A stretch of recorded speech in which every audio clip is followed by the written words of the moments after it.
Pedimos disculpas porque en el flyer estaba anunciado como apertura a Florencia Braga, pero está con un problema de salud, así que estoy en reemplazo.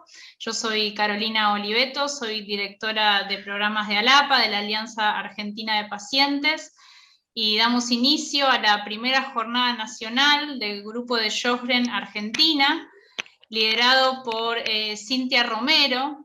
Ella es paciente y es de la provincia de Corrientes. Estamos muy contentos de poder realizar esta jornada.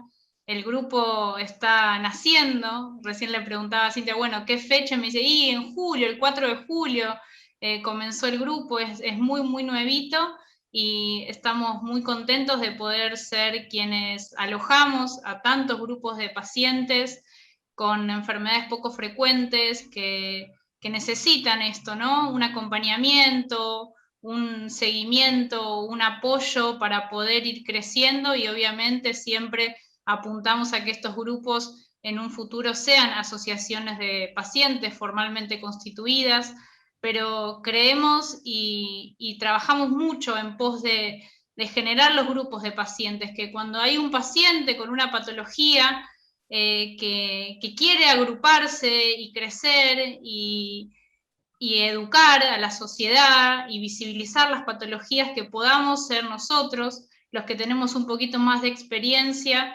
los que ayudemos, los que abracemos a estos pacientes, porque realmente creemos que necesitamos visibilizar las patologías y que cada patología tenga su líder, y que se puedan ir agrupando, y en un futuro obviamente seremos quienes también te ayudemos, Cintia, a crear la asociación de pacientes. Muchísimas gracias. Estamos contentos de que haya tanta presencia internacional y latinoamericana. Desde la Unión Latinoamericana de Pacientes estamos trabajando muchísimo en conjunto, y realmente si algo nos facilitó la pandemia es generar espacios de encuentro latinoamericanos y poder abrazarnos y hablar en un mismo idioma, ¿no? Porque realmente lo que siempre decimos, lo que nos pasa en una patología es transversal a todas las EPOF, las patologías de baja prevalencia y de difícil diagnóstico. Así que, bueno, muy, muy contenta de poder dar inicio a esta primera jornada. Está presente el doctor José Azul, el doctor Alejandro Aguilar, y Azula, perdón, José Azula, tengo discapacidad visual, entonces a veces veo un poco mal. José Azula, Alejandro Aguilar y Jennifer Celies van a disertar, van a contar respecto a la patología, a todo lo que ellos vienen recorriendo como profesionales de la salud, y después va a haber un momento para poder hacer preguntas y escuchar a los pacientes e intercambiar, que siempre es tan enriquecedor ese momento y tan íntimo. Y bueno, Zoom y la tecnología nos permite esto, abrazarnos a pesar de las distancias. Y bueno, los dejo con Cintia Romero para que cuente respecto a su historia y presente a los profesionales. Muchas gracias. Gracias, Carolina. Bueno, yo le doy la bienvenida a todos, principalmente a los disertantes, al doctor José Azula, al doctor Aguilar, Alejandro Aguilar, y bueno, todavía no está en sala la licenciada Jennifer Celies, y a todos los que están ahí integrando, sean pacientes o no del síndrome de Sjögren. Bueno, le voy a contar mi breve historia. A mí me diagnosticaron aproximadamente hace 5 o 6 años el síndrome de Sjögren. Llegué a mano del doctor José Azula, pero antes, previo a eso, pasé por varios médicos clínicos. Uno de los síntomas que tenía siempre era que se me inflamaban las parótidas, tanto del lado derecho e izquierdo, y la verdad que los médicos clínicos, no digo todos, pero por ahí no están tan empapados de las enfermedades raras y poco frecuentes, de los cuales hasta me diagnosticaron papera. Para eso pasó bastante tiempo a que me puedan recomendar a un reumatólogo, a lo cual acudí al doctor José Azula, y bueno, él va a poder explicar un poquito más cómo se puede detectar este síndrome y también otros tipos de patología a través de un laboratorio autoinmune. Así que, bueno, nada, no quiero ser tan extensa, escucharle a los profesionales que ellos hoy tienen la palabra. Tengo el honor de presentarle al doctor médico especialista en clínica médica y en reumatología, el doctor José Azula, de la provincia de Corrientes. Tiene la palabra, doctor. Bueno, antes que nada, bueno, buenas tardes a todos. La verdad que estoy muy contento con la concurrencia no solamente de Argentina, sino también latinoamericana, de nuestros hermanos latinoamericanos. Y le quiero agradecer a la gente de ALAPA y, bueno, sobre todo a Cintia, que me distinguió con esta invitación y me honró. La verdad que por ser la primera jornada de Sjögren, la verdad que me siento muy contento, ¿sí?, de poder participar. Espero que esté a la altura. Y la verdad es que quiero que sea un poquito interactiva. Si por ahí no se entiende, me pueden interrumpir, que esa es la idea, que nos saquemos las dudas y podemos conversar, ¿sí?, que no sea tan formal. Bueno, voy a comentar un poquito cómo enfocamos nosotros los médicos estas enfermedades. He visto que hay personas acá que no tienen Sjögren, que tienen esclerodermia, que tienen otras enfermedades primohermanas del Sjögren, y bueno, más o menos nosotros, los médicos clínicos, reumatólogos, cuando estamos ante un paciente con una enfermedad autoinmune reumatológica, hacemos más o menos el mismo análisis, ¿sí? La enfermedad de Sjögren, como muchos de ustedes pueden saber, es una enfermedad inflamatoria autoinmune, ¿sí?, que compromete principalmente las glándulas lacrimales, las glándulas salivares, principalmente la parótida, y genera principalmente un síndrome seco a nivel bucal y ocular, ¿sí? Ustedes saben que las enfermedades, esta enfermedad autoinmune, las enfermedades autoinmunes, nuestro propio sistema de defensa, que está principalmente formado por los glóbulos blancos, los ganglios linfáticos, parte del tejido sanguíneo, se desregula, se vuelve un poquito alterado, pierde la tolerancia inmunológica y ataca estructuras nuestras, ¿sí? Es como que interpreta que tejidos nuestros no son nuestros, los ataca y los inflama. En la enfermedad de Sjögren principalmente ataca las glándulas, ¿sí?, las glándulas lacrimales, las glándulas salivares. Puede atacar también las glándulas sudoríparas de la piel, puede atacar otras glándulas y puede atacar tejido extraglandular, ¿sí?, que ahora vamos a ver un poquito. La prevalencia a nivel mundial promedio del síndrome de Sjögren es más o menos del 0.5% de la población, ¿sí? O sea, 1 de cada 200 personas tiene más o menos síndrome de Sjögren. Como la mayoría de las enfermedades autoinmunes, la causa no es bien conocida, ¿sí? Lo que sí sabemos es que hay una interacción de un factor genético con factores ambientales, ¿sí? Se sabe muy bien que hay un componente genético, hay algunos genes que están asociados con la enfermedad de Sjögren. Yo tengo pacientes tengo hermanas con síndrome de Sjögren, tengo la mamá con la hija con síndrome de Sjögren, y también tengo pacientes que tienen síndrome de Sjögren y la prima o la tía tienen alguna enfermedad autoinmune que no es Sjögren, pero es artritis reumatoidea, lupus, u otras enfermedades que son parientes, ¿sí? Aparte de este factor genético, también hay factores ambientales donde los virus cobraron una importancia importante. Se vio que hay virus que están relacionados, ¿sí?, con el Sjögren o con el inicio de la clínica, que son principalmente el virus Epstein-Barr, citomegalovirus, También se le relacionó a la bacteria al Helicobacter pylori, que es la que perpetúa una gastritis.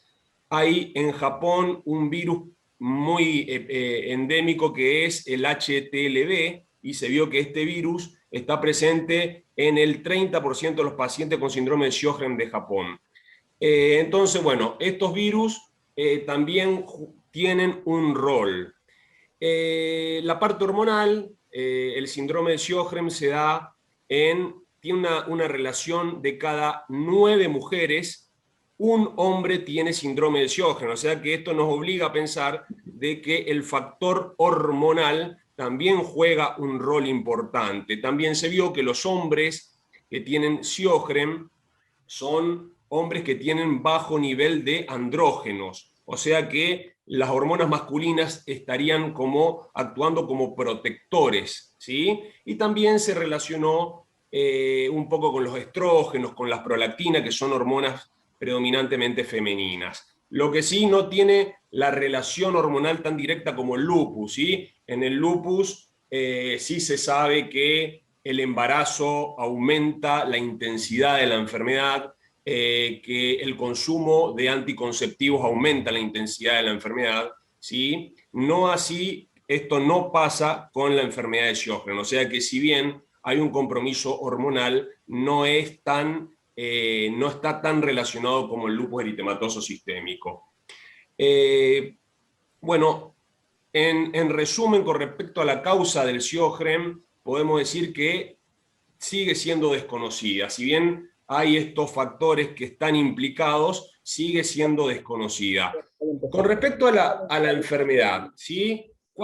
No sé, ¿alguien está hablando? ¿Quiere hacer una pregunta? No sé, escuché alguna... No, nada.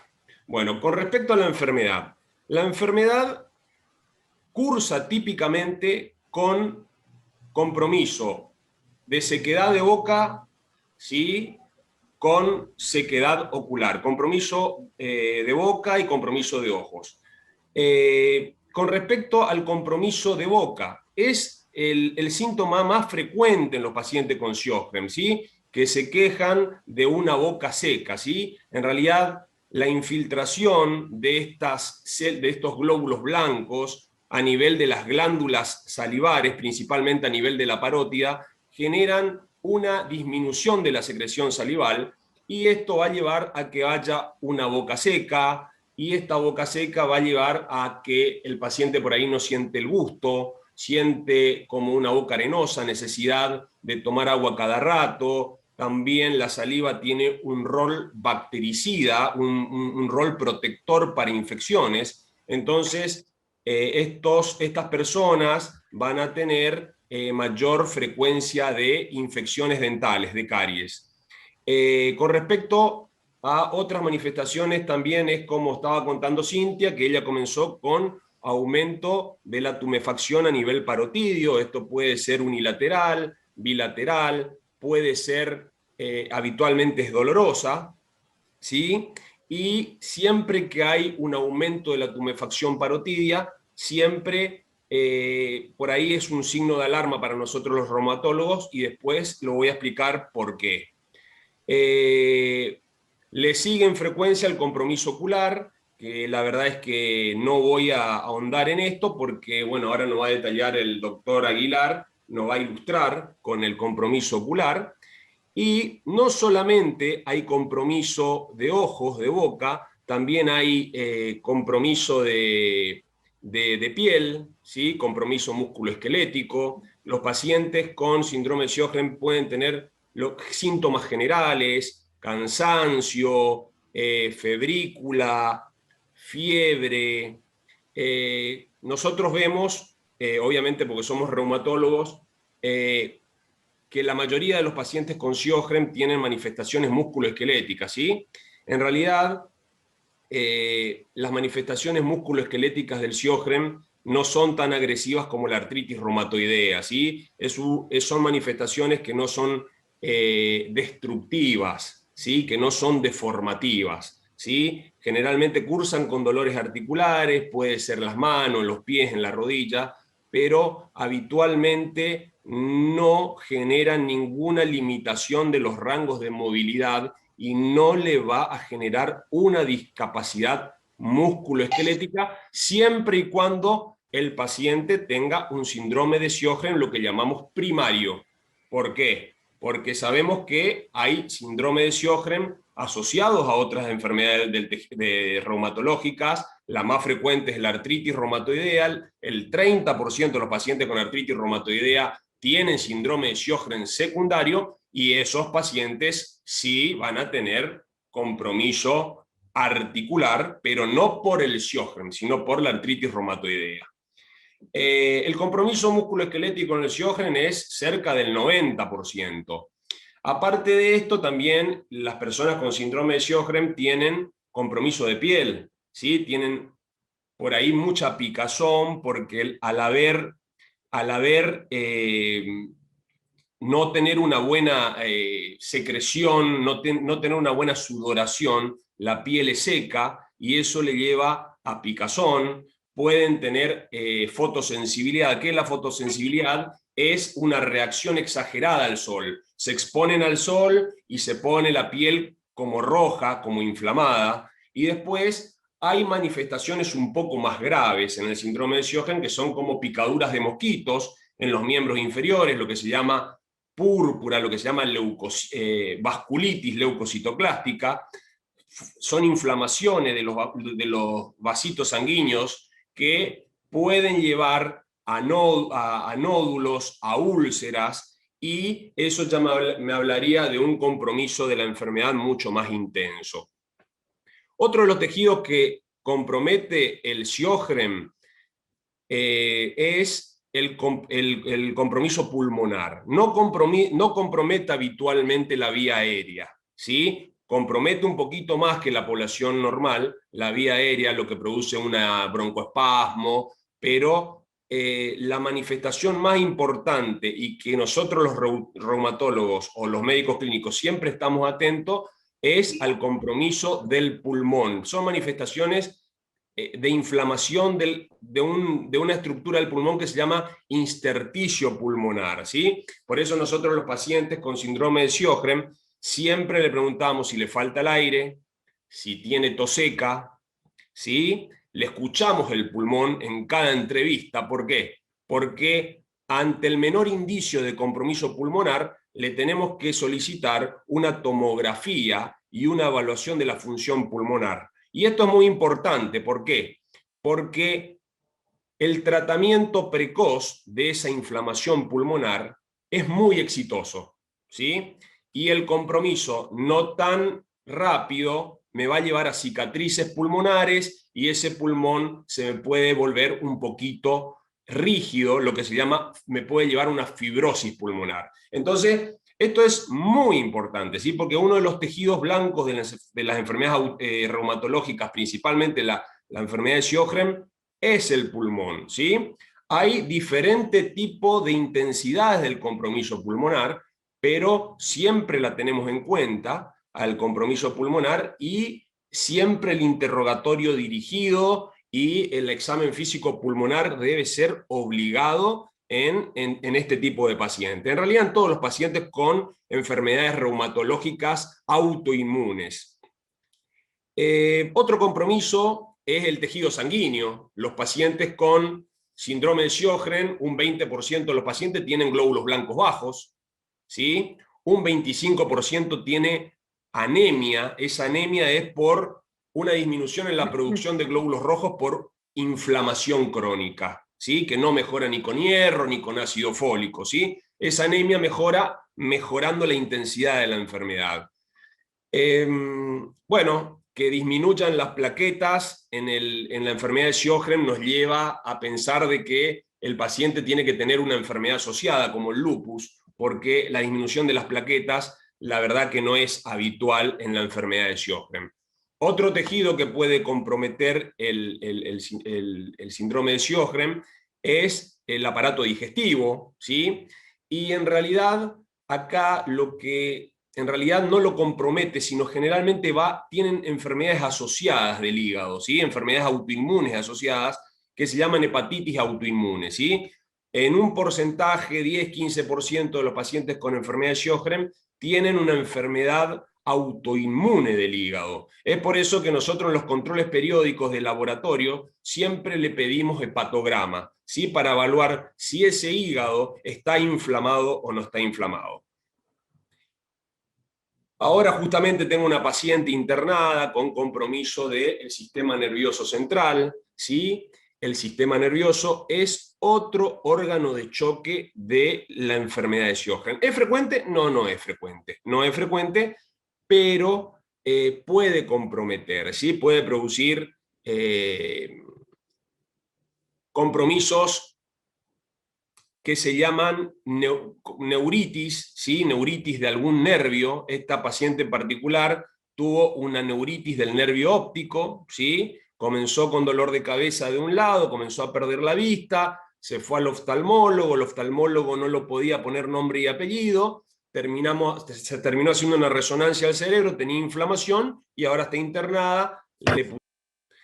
Bueno, la medicamos y gracias a Dios la paciente respondió favorablemente a la medicación, ¿sí? Pero lo que tenemos que saber es que el síndrome de Sjögren no es solamente el compromiso del ojo y de la boca, ¿sí? No es solamente el compromiso, que el Sjögren puede comprometer estructuras extraglandulares y el compromiso de estas estructuras habitualmente son marcan un pronóstico diferente, ¿sí? De la enfermedad, y tenemos que ser más agresivos en el tratamiento. También hay una asociación de las personas que tienen Sjögren con una enfermedad neoplásica de la sangre que se llama linfoma, ¿sí? Es muy poco frecuente, ¿sí? Tiene una frecuencia del 1% de los pacientes con Sjögren. 1%, 1 de cada 100 va a llegar a producir un linfoma, ¿sí? Pero siempre nosotros en la entrevista buscamos las características de cuáles pueden ser los pacientes que tienen un linfoma. Bueno, ¿cómo hacemos el seguimiento? Siempre que viene el paciente le preguntamos sobre los síntomas, le revisamos y le pedimos un análisis de sangre que abarque justamente la evaluación del tejido sanguíneo, del hígado, del riñón. El riñón no es un tejido que habitualmente comprometa el Sjögren, pero puede haber una disfunción de los túbulos de los riñones que eliminan mucho potasio y los pacientes con Sjögren tienen disminución del potasio. Es por eso que siempre pedimos un ionograma para evaluar el potasio, ¿sí? En los pacientes. Y no me quiero extender, tenemos criterios de diagnóstico que me parece que no da para que hable los criterios de diagnóstico. Me parece que lo que quiero dejar en claro es que la enfermedad de Sjögren puede comprometer cualquier tejido y las personas que tienen enfermedad de Sjögren, ante cualquier síntoma, siempre tenemos que pensar que puede ser el Sjögren y tenemos que hacer una evaluación precoz. ¿Por qué? Porque no todas las manifestaciones del Sjögren se tratan de la misma manera, ¿sí? Obviamente que todo lo que sea hiposecreción lo reemplazamos, ¿sí? O con lágrimas, o con saliva, o con algún estimulante, pero hay manifestaciones que son las extraglandulares que vamos a tener que poner otro tipo de medicación, inmunomoduladora, corticoides o inmunosupresoras en forma rápida para que la respuesta sea efectiva. La verdad es que no quiero extenderme, prefiero darle lugar al doctor Aguilar y después obviamente conversar y tratar de contestar todas las dudas y abordar por ahí lo que más le interesa a ustedes, que es el tema del tratamiento, las dudas en el tratamiento y bueno, básicamente eso. Perfecto. ¿Tienen alguien para hacerle alguna pregunta al doctor Azula? Vamos a seguir con la... Perfecto, seguimos. ¿Tenés para compartir, Alejandro, pantalla? Estoy en eso. Bien. Bueno, mientras tanto, mientras que se prepara el doctor, le voy a dar nuevamente la bienvenida al doctor Alejandro Aguilar. El doctor Alejandro Aguilar obtuvo su título de médico al graduarse en octubre de 1985 en la Facultad de Medicina de la Universidad de El Salvador. Posteriormente realizó el doctorado obteniendo el título de doctor en medicina por su tesis de ojo seco y citología de impresión de tejido ocular conjuntival. Fue residente y jefe de residentes del Servicio de Oftalmología del Hospital Nacional Bernardino Rivadavia, certificado en códigos internacionales de prácticas clínicas GCT-ICA, ganador de 3 premios por trabajos de investigación en superficie ocular y síndrome de Sjögren. Autor del libro Ojo Seco, autor del libro SOS, Aprendiendo a Vivir con Síndrome de Ojo Seco, coautor del libro Superficie Ocular de la Universidad de San Pablo, coautor del libro ocular Surface, autor de más de 30 trabajos de investigación publicados en revistas nacionales y extranjeras, profesor auxiliar docente de pre- y posgrado de la Cátedra de Oftalmología de la Universidad de El Salvador, docente del curso superior de médico, oftalmólogo de la Sociedad Argentina de Oftalmología y la Universidad de Buenos Aires, miembro del Comité de Redacción y Aprobación de Trabajos de Archivos Españoles de Oftalmología. Recibió el premio otorgado por la Sociedad Argentina de Oftalmología de la Sociedad Argentina de Superficie Ocular por su aporte docente a la comunidad oftalmológica. Fundador, expresidente y actual miembro del Comité Ejecutivo de la Sociedad Argentina de Superficie Ocular. Tiene la palabra, doctor. Muchísimas gracias. Bueno, gracias por esta presentación. Yo lo que le voy a tratar de comunicar es lo que le pasa a los ojos cuando estamos frente a esta enfermedad, que suena a quien no la padece como infrecuente, pero sabemos que es más frecuente de lo que uno supone. Básicamente, esto es el sistema lagrimal, esto es la glándula lagrimal, tiene un montón de conductos que van a lo largo del párpado superior. Por acá salen las lágrimas que van a lubricar el ojo, y por estos conductos, que son los inferiores, se van hacia la nariz. Vieron que cuando uno llora sale agua por la nariz. Bueno, lo que sale de esa agua son lágrimas, pues la lágrima en exceso se está yendo por acá. Todo este sistema lo complementa el párpado lo que hace es distribuir la película lagrimal por la córnea. Es como un pincel, en el momento del parpadeo estamos distribuyendo el film lagrimal sobre la córnea, y esto es un dato de vital importancia porque la córnea, que sería esto que brilla, ahora la van a ver en perfil, la córnea es una estructura que no recibe circulación sanguínea. Al no recibir circulación sanguínea se tiene que nutrir de algo, y eso algo que lo nutre es el film lagrimal. El film lagrimal es, digamos, la lágrima en sí, pero en el ojo la determinamos de esa manera, le damos esa denominación. El film lagrimal es un plasma sanguíneo puesto en la superficie ocular para que alimente, nutra y proteja la córnea. Si yo este ojo lo corto por la mitad y lo expongo como si fuera una naranja partida al medio, esto que está acá es la córnea. Y la córnea es una estructura totalmente transparente. Esa transparencia está dada justamente porque no recibe circulación sanguínea. Si recibiera circulación sanguínea, veríamos a través de un filtro rojo. Y nuestra córnea es absolutamente transparente. Esto es la película lagrimal, tiene 3 capas básicamente, una capa superficial que da digamos, al medio ambiente. Esa capa es una capa de lípidos, o sea, es grasa. Esa grasa lo que hace es proteger a esta capa que está inmediatamente por debajo, que es la capa plasmática de la lágrima. Lo que va a nutrir la córnea, estas son las células de la córnea. Entonces esta capa de grasa protege de la evaporación a esta capa, y esta última capa que está acá abajo es una capa mucosa que lo que hace es permitir que todo el contenido plasmático que está en la lágrima sea asumido o sea absorbido por la córnea.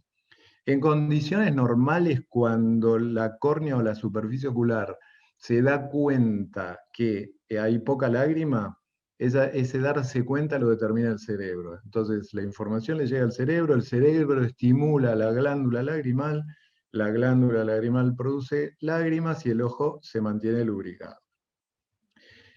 ¿Qué le pasa a ustedes que sufren Sjögren o que sufren otras colagenopatías? Porque la sequedad ocular no es exclusiva del Sjögren, hay otros procesos que también lo producen. Ustedes se acuerdan que el Sjögren es una enfermedad que infiltra de linfocitos a las glándulas. Bueno, entonces estos linfocitos que se metieron en mi glándula lagrimal van a hacer que, por más que el cerebro la estimule, como la glándula está bloqueada por los linfocitos, no reacciona. Entonces no hay producción de lágrimas. Pero hay algo más complejo todavía. Este linfocito no se queda en la glándula lagrimal. Este linfocito pasa a la superficie ocular. Por eso sus ojos están, como ven acá ejemplificados, coloraditos, están inflamados, porque esa inflamación la genera el linfocito. Entonces, a partir de ahí, la película lagrimal falla. Antes teníamos con la imagen anterior, una película lagrimal indemne, se está produciendo un agujero y esto actúa como el parabrisas del auto. La córnea, decíamos que es transparente, bueno, la córnea es nuestro parabrisas. Los párpados son nuestros limpiaparabrisas, que como les dije al principio, distribuyen la lágrima por toda la superficie ocular y nutren a mi córnea.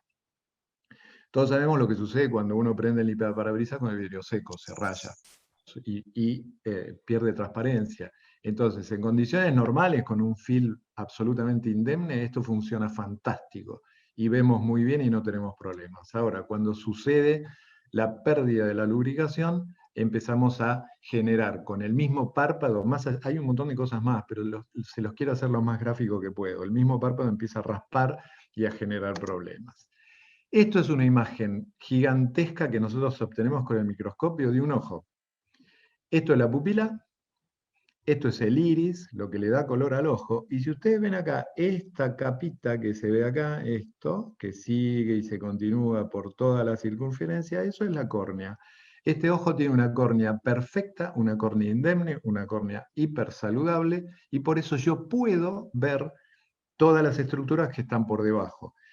Me explico cómo, voy a volver para que sea lo más claro posible. Eso que le estoy mostrando en esta gigantografía es la córnea transparente y ese ojo que está puesto, acuérdense de esto, y yo lo traslado acá. ¿Ok? Entonces, mi microscopio con el cual nosotros los examinamos a ustedes me permite ver todo. Hasta si yo me meto con una luz y una lupa especial o un lente especial a través de la pupila, yo veo el fondo de ojo. Lo que me interesa hoy es quedarme acá afuera, que es la córnea donde va a impactar el Sjögren. Entonces, ¿qué produce el síndrome de Sjögren? El síndrome de Sjögren produce lo que llamamos síndrome de ojo seco, ahí ven la definición. Básicamente, lo que generamos es que haya poca cantidad de lágrimas, mala calidad de lágrimas, y ambas en la misma persona. O sea, una glándula lagrimal infiltrada por el linfocito no produce lágrimas, no produce en cantidad. Y la poquita cantidad que produce muchas veces es de mala calidad. Por eso ustedes sufren las consecuencias de ese proceso de sequedad ocular. Y una de las manifestaciones de esa mala calidad es que le falta una proteína a la película lagrimal que se llama lisozima, que es un antibiótico natural. Por eso ustedes pueden tener muy frecuentemente infecciones en los ojos y es por esta ausencia de esta proteína. Entonces, volvamos al ejemplo anterior, al inicio, para que quede bien claro. En una superficie normal, la película está indemne, las células se mantienen sanas.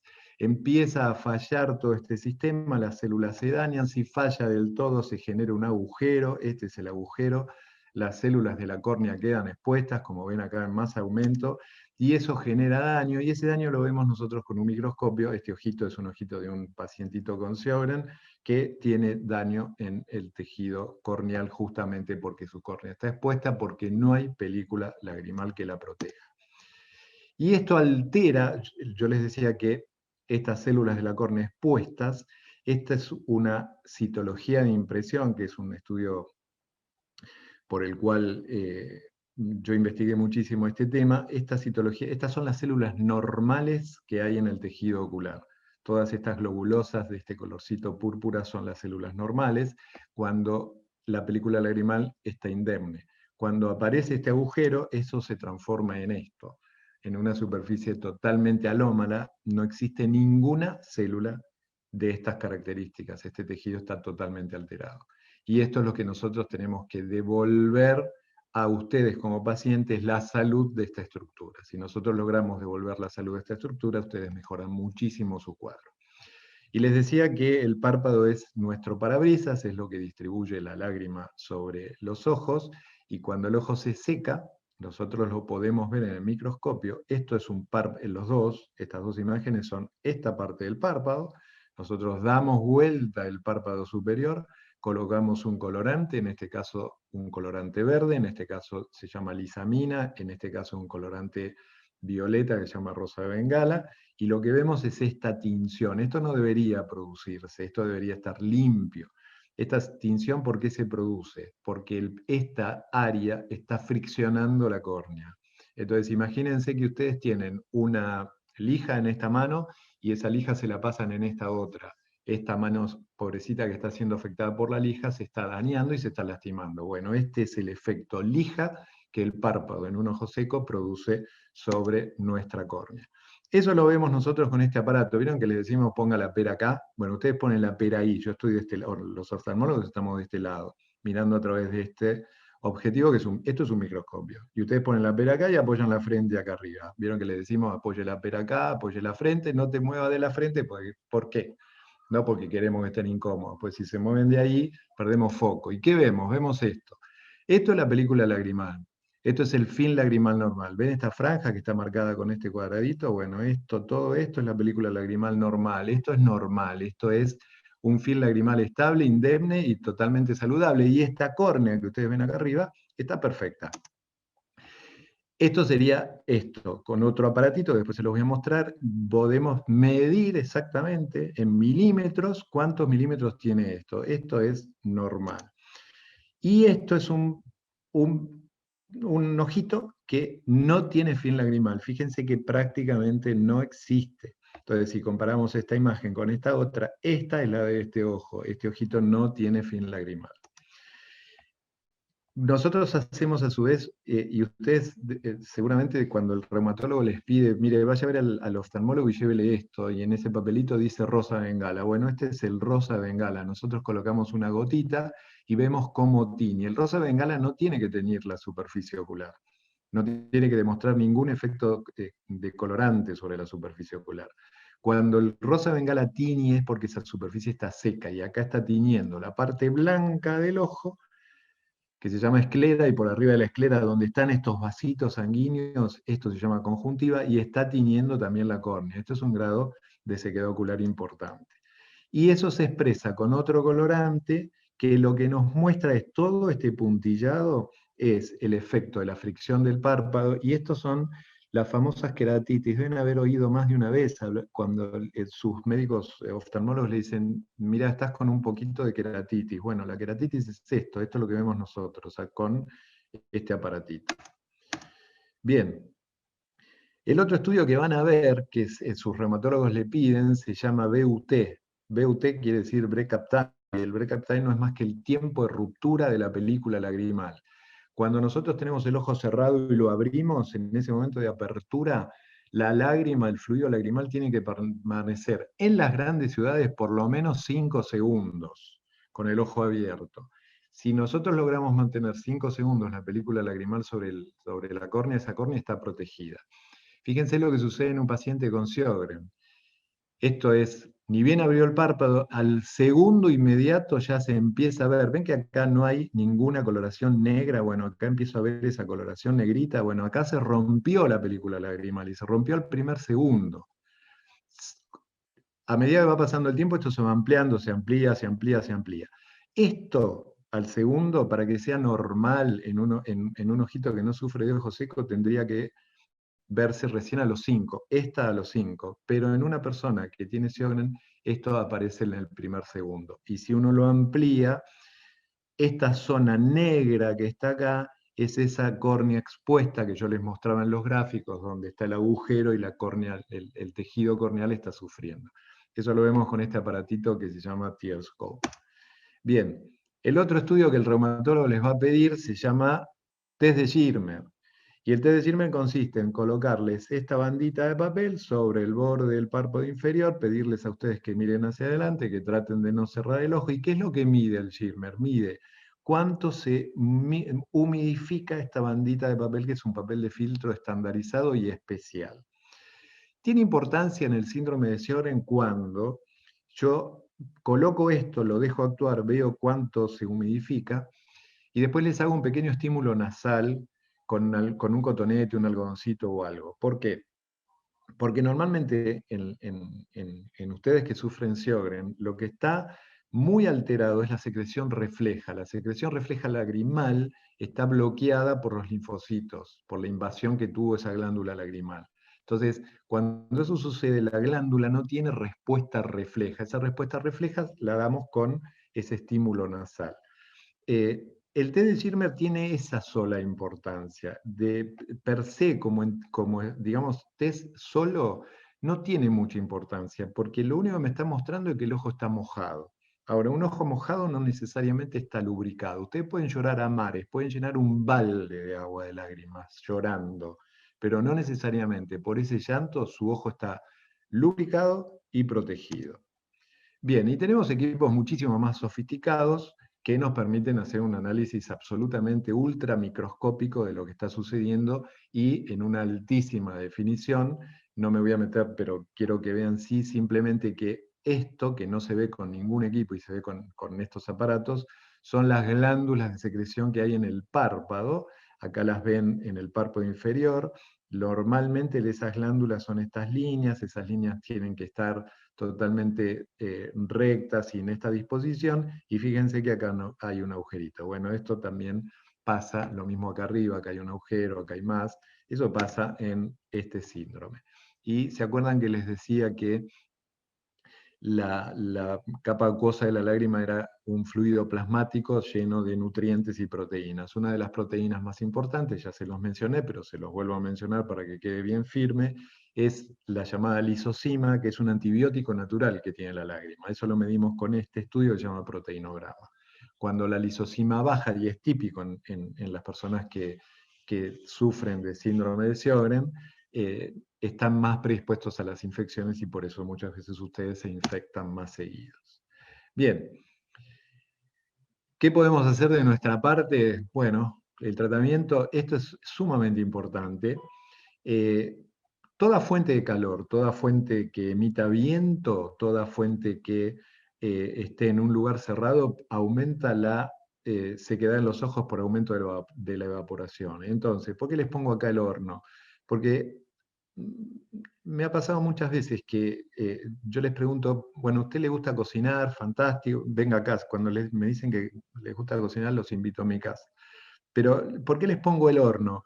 Porque no abran el horno para ver cómo está el pollo o lo que esté adentro, porque al abrir el horno, ustedes ponen la cabeza, toda esa bocanada de calor que sale es absolutamente agresiva, y hemos visto daño directo por la salida, o sea, pacientes que estaban compensados, que se descompensaron totalmente y se les produjeron lesiones en la superficie ocular a raíz de esto, con lo cual, horno, abrirlo primero, mirar después, primero prender la luz, verlo de afuera y demás, y cuando trabajen en el horno, simplemente pónganse antiparras, un anteojo protector. Y otro detalle importante, pueden poner, cuando el horno está prendido, una ollita con agua para que hierva. Eso va a aumentar la humedad del ambiente y los va a proteger muchísimo más. El otro punto importante, como dice acá, son los productos de limpieza, que son absolutamente agresivos, sobre todo los del horno. Vieron que muchos productos de limpieza dicen que hay que tener el horno caliente y después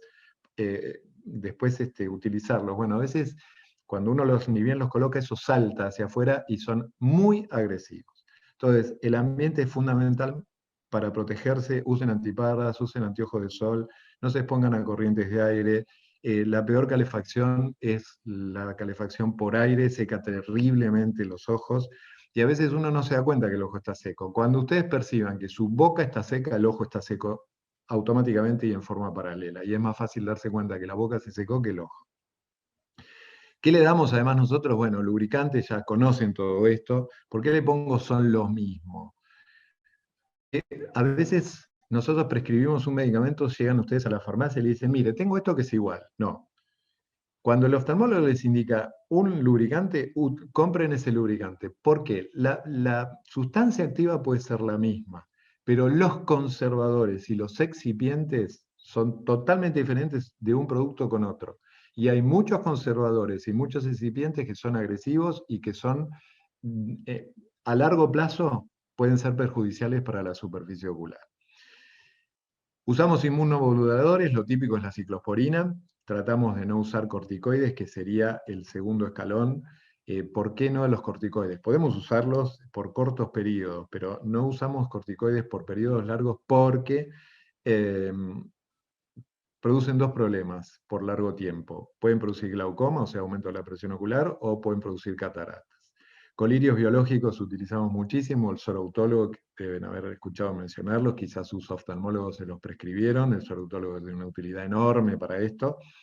Es el suero que se hace con nuestro plasma, ¿no? Piensen que yo les comentaba que la película lagrimal es la estructura plasmática, o sea, es la sangre de nuestro ojo. Entonces yo le pongo el plasma, le estoy poniendo directamente, es una explosión de nutrientes y es una ayuda infinita para el tejido ocular. Canaliculoplastías, que está en el anteúltimo lugar aquí, son los llamados tapones lagrimales o injertos lagrimales. Yo no pongo nunca tapones lagrimales, después si quieren lo ampliamos, pero no me quiero demorar mucho porque hay una disertante más, así que me quedo acá. Y en casos extremos utilizamos células madre cuando ya la situación amerita que lo hagamos, sobre todo cuando hay lesiones severas, y a veces lamentablemente esto sucede.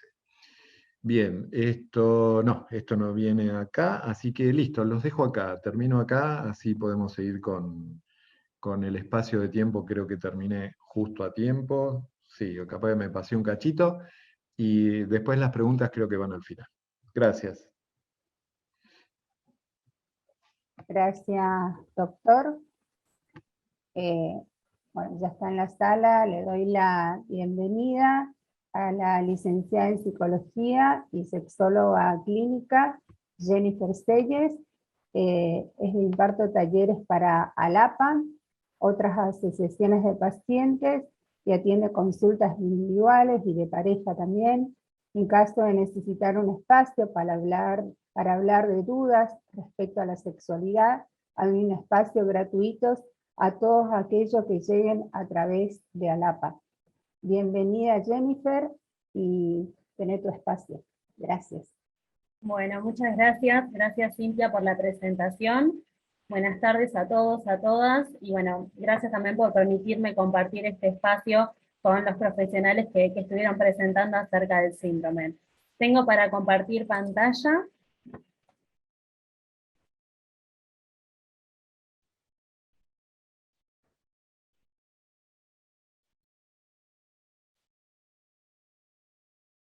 Bien, vamos a hablar principalmente acerca de todo lo que tiene que ver con la calidad de vida y cómo puede impactar el síndrome de Sjögren, y también a lo último vamos a hablar un poquito de la sexualidad para no excluir esta temática que muchas veces sigue siendo tabú.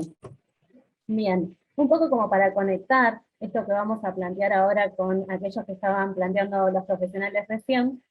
La Organización Mundial de la Salud define la salud justamente no como por la presencia o ausencia de una enfermedad, sino que tiene que ver con un estado completo de bienestar, ¿sí? Que incluye tanto lo físico, lo psicológico, como lo social, que sería el vínculo que tenemos también con otras personas. Ahora, el concepto de bienestar parece como demasiado ambiguo, y no sabemos qué podemos hacer en el día a día justamente para ir tratando de llegar a ese bienestar.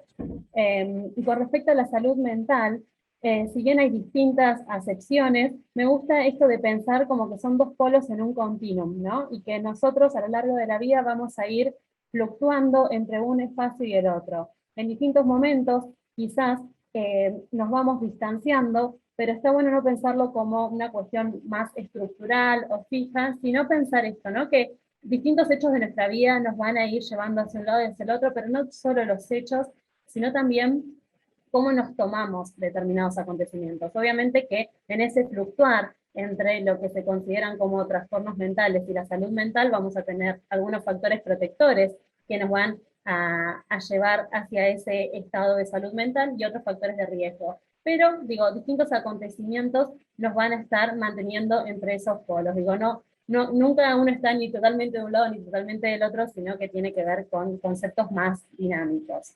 Ahora, pensando en el bienestar, y tratándolo de bajar un poco a la tierra, ¿no? Pensar qué estoy haciendo hoy que impacte en mi bienestar.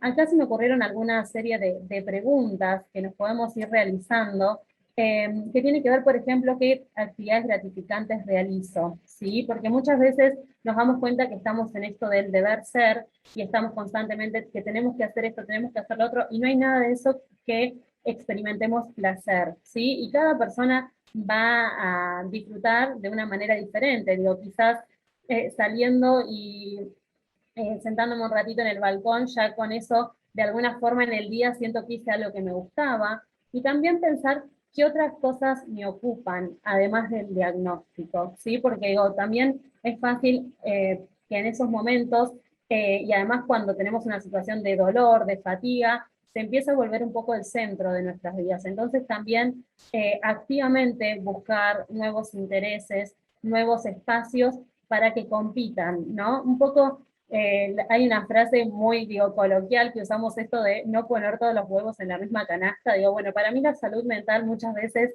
tiene que ver con esto también, ¿no? A veces pasa en personas, o con respecto a responsabilidades o el uso del tiempo, siempre la distribución y la diversidad nos va a permitir estar de otra forma. Además también es importante que podamos pensar con quién puedo hablar de aquello que me está pasando sin que minimicen lo que sucede.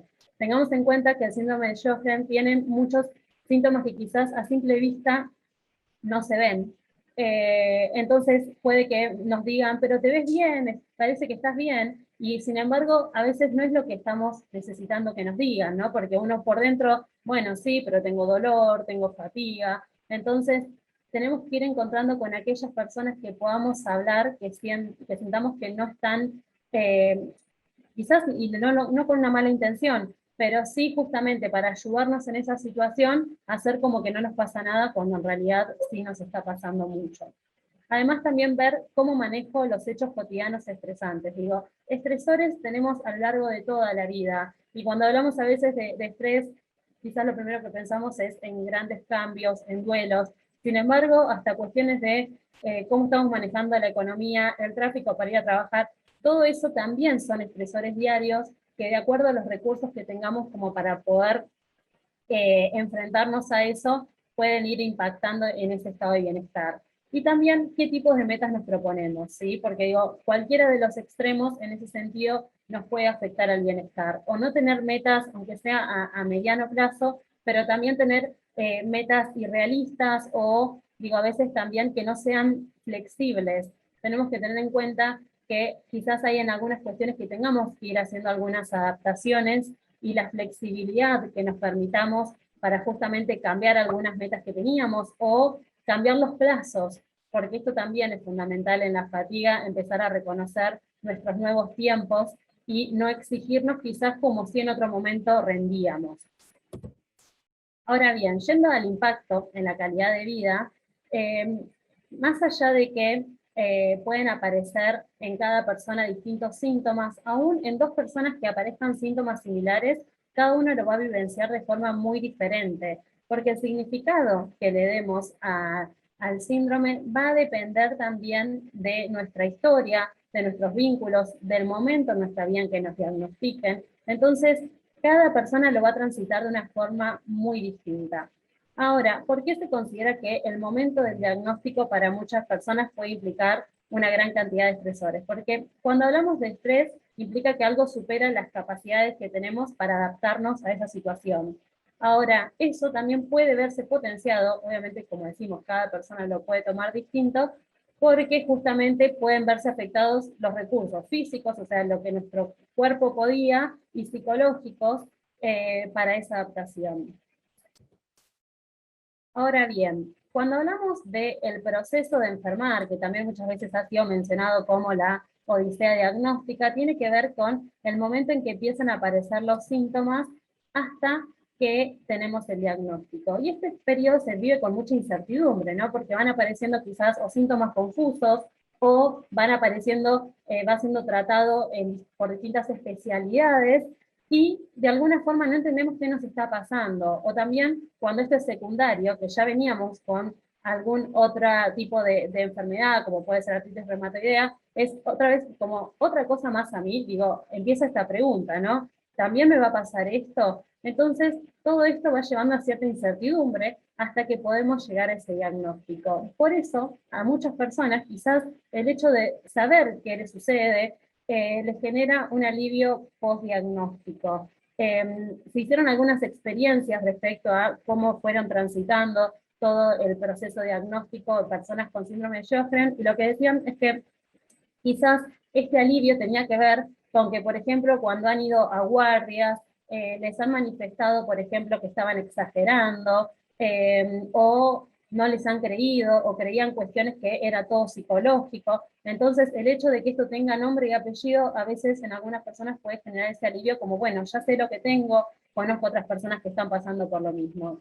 A otras, en esto de que todos somos diferentes, puede generarle más ansiedad de pensar, bueno, y esto no tiene cura, o pensar en cuestiones que tienen que ver con un poco, y también con respecto a empezar a investigar y ver quizás cuestiones que no nos están pasando a nosotros, y con esta anticipación del futuro tenemos miedo que nos pase algo. Y además, digo, el desgaste físico y emocional implica el peregrinaje entre distintos profesionales hasta poder llegar al diagnóstico. Una vez que tenemos el diagnóstico, ya la palabra es bastante extraña, digo, incluso a veces también la pronuncio medio raro también, y esto le pasa también a muchos y muchas de las pacientes cuando reciben el diagnóstico. Entonces eso hace como todo un estado más de incógnita, ¿no? Porque quizás nunca la escuchamos nombrar, o también puede pasar, digo, no conocemos a nadie que lo tenga. A su vez, como las causas son imprecisas, esto es fundamental, tener cuidado también con lo que leemos, ¿no? Porque empezamos con las atribuciones causales que no nos ayudan en este proceso.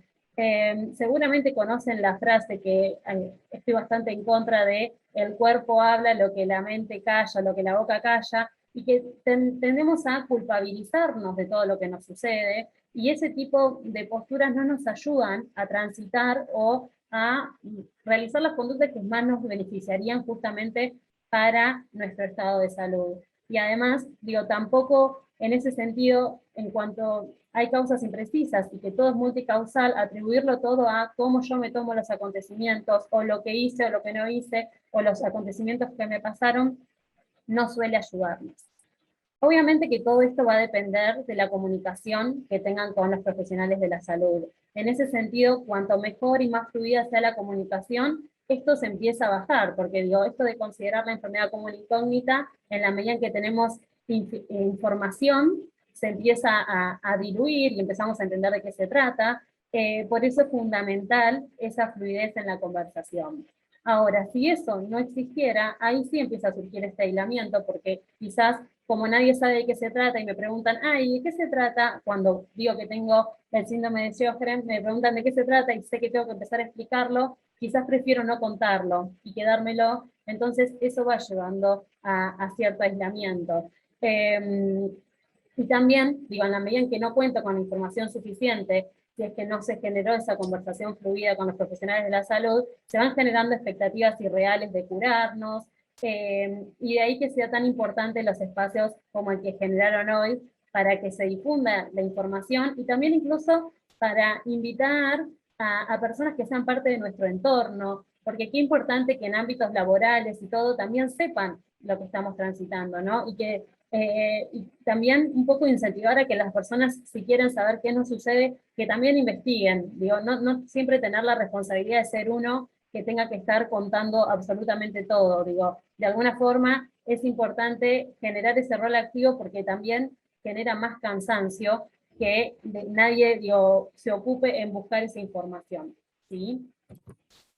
Ahora bien, como vemos, muchos de los síntomas, decíamos, son invisibles, ¿no? La sequedad bucal, ocular, la fatiga. Entonces, a veces pasan inadvertidos en el entorno social. De ahí que es muy importante la comunicación, y la comunicación asertiva, en esto de poder expresar qué necesito, qué cosas que quizás antes me ocupaba hoy ya quiero empezar a delegar porque no puedo con todo. Y tengamos en cuenta que en la medida en que esto afecta de forma desigual en personas de distintos géneros, digo, afecta a muchas más mujeres que varones, digo, también a esto le tenemos que sumar la cantidad de tareas que hacemos habitualmente. Digo, por suerte también la situación va cambiando, pero esto de salir a trabajar, después hacer cosas en el hogar, entonces qué importante empezar a expresar, porque la fatiga no se ve. Entonces es importante que podamos manifestar esto que estamos sintiendo para que podamos tener la interacción y también la colaboración de nuestro entorno. Para justamente no entrar en un estado de agotamiento mayor, ni sentirnos aislados o no comprendidos. Digo, cuando nos sentimos no comprendidos, qué importante es, le di la oportunidad al otro de que me comprenda, en algún momento manifesté lo que me estaba pasando, o en esto de hacer que podemos con todo, nunca lo transmití. Y habitualmente el síndrome de Sjögren aparece muy vinculado a, por lo menos dentro de todo lo que es la información psicológica, a la palabra estrés, ¿sí? Ahora, hoy como decía, el estrés tiene que ver justamente con situaciones que sobrepasan nuestros recursos para poder adaptarnos. Y también, una vez que ya tenemos ese diagnóstico, cómo nos lo tomemos va a depender mucho de la aceptación, que a veces la palabra aceptación se confunde con resignación y es totalmente distinto, y quería focalizar en este aspecto, ¿no? La aceptación tiene que ver con darme cuenta que hay conductas que van a incidir en el curso de la enfermedad, que entonces eso nos va generando una percepción de control, ¿no? Como hablaban recién los profesionales, digo, en el sentido de el control periódico, el hecho de colocarse las lágrimas, la saliva, todo lo que podamos hacer, que muchas veces engloba dentro de lo que es la adherencia al tratamiento, nos va a dar también esa actitud de control, de que yo puedo hacer algo para sentirme mejor. Sin embargo, si entramos en una actitud de resignación, que digo, también estos no son polos opuestos, sino que uno puede ir fluctuando entre un estado y el otro, pero qué importante que cuando sentimos que nosotros no podemos hacer nada con eso que nos sucede, independientemente de lo que hagamos nos vamos a sentir mal, ahí es importante que podamos solicitar ayuda profesional. Digo, probablemente fluctuemos entre un estado y el otro, que haya momentos en los cuales tengamos aceptación y luego volvamos a la resignación, pero ahí eso nos tiene que despertar la alarma de, bueno, es momento de pedir ayuda, porque esa actitud, además de no ayudarnos, digo, también va alejándonos de ese estado de bienestar que de alguna forma engloba la palabra salud.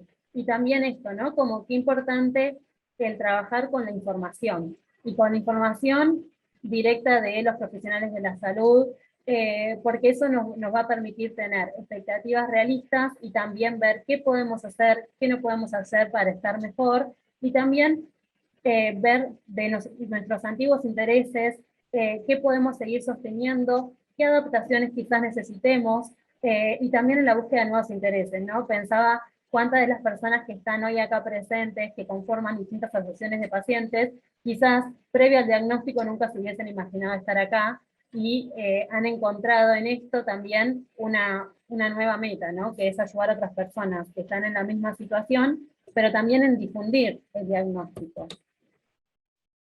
Por eso, dentro de las estrategias para ir afrontando, obviamente que digo, esto es fácil decirlo y después hacerlo implica otro proceso, pero un poco como para hacer un pantallazo de 15, 20 minutos, dentro de vamos a tener algunas estrategias que estén centradas en la emoción, porque es importante validar las emociones que tenemos. Digo, si las negamos, probablemente no podamos, van a seguir estando. Hay una frase que dice, lo que resiste, persiste, ¿no? Entonces, qué importante las emociones poder darles salida. Todo lo que tiene que ver con la relajación ayuda muchísimo. Lo que fuera, cada uno va a encontrar qué, ¿no? Digo, puede ser yoga, meditaciones, mindfulness, pero todo eso nos va a ayudar a justamente sentir que esas emociones tienen una intensidad que podemos regular. Digo, que no nos invaden esas emociones. Después todo lo que tiene que ver con el desahogo, ya sea con amistades, con otras personas que estén atravesando lo mismo, pero tenemos que tener la posibilidad de poder expresarlos, y más cuando también el síndrome termina afectando quizás la capacidad de llorar. Entonces también hay una nueva necesidad de encontrar otras formas de expresar cómo nos sentimos. Entonces uno se tiene que reencontrar en esa nueva expresión de las emociones. A su vez, también es fundamental cómo estamos pensando los acontecimientos, ¿no? Poder reinterpretarlos muchas veces tiene que ver con la búsqueda de excepciones. Cuando nos sentimos mal, tendemos a generalizar, ¿no? Bueno, la estoy pasando terriblemente mal, o en estos días todo está mal. Entonces, en esos momentos, mi sugerencia es la búsqueda de excepciones, ¿no? Digo, de la generalización que fuera, cada uno generaliza en distintos sentidos, pero sí buscar las excepciones, porque eso nos va a permitir salir de esas miradas en las cuales vemos todo con mayor carga de dramatismo, que digo, probablemente haya muchas cosas que estén mal, y probablemente estemos sufriendo, y probablemente tengamos algún dolor, pero qué importante buscar las excepciones para que esas emociones no nos invadan. A su vez, la distracción, en esto de, si bien hay momentos en los cuales me tengo que ocupar, hay momentos en los que si quiero puedo estar mal, también a veces es como un ponerle horarios, ¿no? Permitirse por momentos hacer otra cosa, tratar de focalizar en otras cuestiones, para que eso no forme parte de las 24 horas de nuestro día. Y también, como decía recién, esto de adoptar conductas de ayuda con otros pacientes, también ayuda mucho a todo lo que tiene que ver con asimilar y reconocer las emociones. Después, digo, más allá de lo emocional, después hay otras cosas que tienen que ver más con qué podemos hacer con eso que nos pasa. Y eso es prácticamente la base justamente de la aceptación, ¿no? Como una vez que acepto esto que me está sucediendo, es, bueno, ¿qué puedo hacer con eso? Reconociendo que siempre tenemos un margen de acción.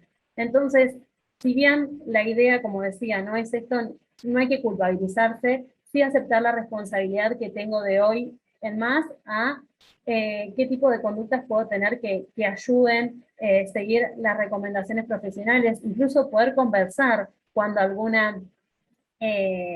cuando algo me parece que no lo voy a poder llevar a cabo. Digo, qué importante plantear esto, porque además, dentro de todo esto, también tenemos la burocracia de los sistemas de salud, que tenemos que estar lidiando con las obras sociales. Entonces, todo eso va a requerir una responsabilidad de mi parte en un proceso que realmente a veces termina siendo iatrogénico, ¿no? Porque justamente en la búsqueda de tratamientos nos tenemos que enfrentar a distintas coberturas en las cuales constantemente nos van poniendo trabas para los accesos a los tratamientos. Entonces, qué importante la responsabilidad, y también ahí pedir ayuda, ¿no? Ver hasta qué podemos, y cuando no podemos algo, ver quiénes de nuestro entorno nos pueden ayudar. A su vez, cuando hay fatiga, siempre es fundamental todo lo que tiene que ver con la anticipación y la planificación, el organizarnos, porque justamente vamos a tener que empezar a quizás dividir algunas tareas, o quizás también esa planificación tiene que ser lo suficientemente flexible como para que si algún día me levanté con muchos dolores, poder reacomodarlo, ¿sí? Y ahí también es fundamental las expectativas realistas de acuerdo a cuántas tareas me pongo en el día, o todo lo que me propongo hacer, para que justamente después no me sienta frustrada de no poder realizarlo. Y otra de las estrategias de afrontamiento tiene que ver con justamente la información y la comunicación con los profesionales de la salud, porque justamente la información es la que a veces nos transmite tranquilidad. Bien, ya para ir finalizando, como les comentaba, tocar el tema de la sexualidad, que como decimos, la sexualidad no es solamente los encuentros sexuales, tiene que ver con cómo me siento con el cuerpo, y también tiene que ver con cómo interactúo con otras personas. De alguna forma, cuando empieza a haber quizás en algunas personas alguna dificultad, o ya sea al momento de comer, o si eso afecta al momento de hablar, también a veces termina incidiendo en conocer otras personas, ¿no? Digo, de alguna forma, o se lo digo o no se lo digo antes de conocerlo. Bueno, habitualmente acompaño mucho también en estos procesos, porque también es importante saber esto, ¿no? Que a veces en esto de no contar determinados diagnósticos, se hace muchas veces por el temor a que la otra persona no nos acompañe, o más que nada cuando estamos recién conociendo a alguien. Qué importante es decir, bueno, estoy dando permiso a mi entorno a que me pueda acompañar en lo que me sucede. o por distintos prejuicios que tenemos nosotros, que hay algunos, digo, que después pueden concretarse, pero digo, no damos el permiso a otras personas que nos puedan acompañar, que a veces no necesitamos un consejo, pero sí saber que podemos hablarlo con alguien.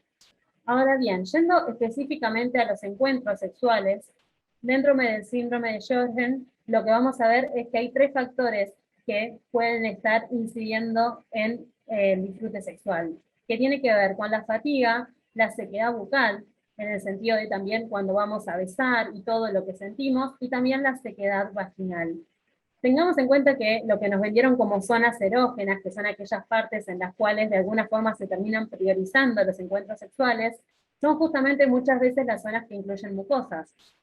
Entonces, es importante empezar a ampliar el concepto de sexualidad y ampliar las zonas en las cuales sentimos placer para justamente sexualizar todo el cuerpo y poder construir cada uno su propio mapa erótico, ¿sí? En qué zona siento placer y qué tipo de estimulaciones a mí me gustan en particular. Digo, poder corrernos de esos guiones únicos nos permite ver justamente en qué sí disfruto. Y dentro de 2 de las cuestiones principales que tienen que ver, por lo menos que se han desarrollado de la sexualidad en relación a este síndrome, está la fatiga, para lo cual, digo, va a ser fundamental la planificación de esos encuentros sexuales. Tenemos un mito muy grande que nos afecta a todos y a todas, que tiene que ver con la planificación, y pensar que la espontaneidad es mejor. Sin embargo, si nos de alguna forma quedamos muy fijos en esa idea de la espontaneidad, de que el encuentro sexual tiene que ser espontáneo, termina no sucediendo, ¿no? Porque justo, digo, también es difícil acordar con la otra persona y justo los dos tener deseos al mismo tiempo. Entonces, qué importante empezar a planificar y teniendo en cuenta nuestro ritmo corporal, ¿no? Digo, también esto, en qué momentos estoy menos cansado, cuándo estoy menos dolorido, también pensar en aquellos días en los cuales tengo menos actividades, y también la comunicación, porque muchas veces pareciera que eso queda en la cama, ¿no? Y qué importante poder tener conversaciones con nuestras parejas, o sea, cual fuera el vínculo sexoafectivo, de poder hablar de esto y conversar también, por ejemplo, que no hay un inicio y un final de los encuentros sexuales que esté preestablecido. De alguna forma, en los encuentros heterosexuales, de alguna forma se ha ido como llevando a que la eyaculación es el final del encuentro sexual, y está bueno que exista la confianza suficiente como para que si me siento fatigado o dolorido, pueda finalizar en el momento en que lo sienta. A su vez, desaprender la sexualidad como rendimiento. Tenemos muy incorporado el concepto de la sexualidad como deporte, de posiciones, de velocidad, de duración, y empezar a correr todos esos conceptos para focalizarnos en la conexión. Y también no descuidar el descanso, ¿sí? Porque también muchas veces, también por construcciones sociales que tenemos de que el encuentro sexual sea por la noche, justamente es el momento donde mayor fatiga tenemos porque venimos arrastrando esfuerzos de todo el día. Entonces, empezar a tener flexibilidad en eso también va a ayudar.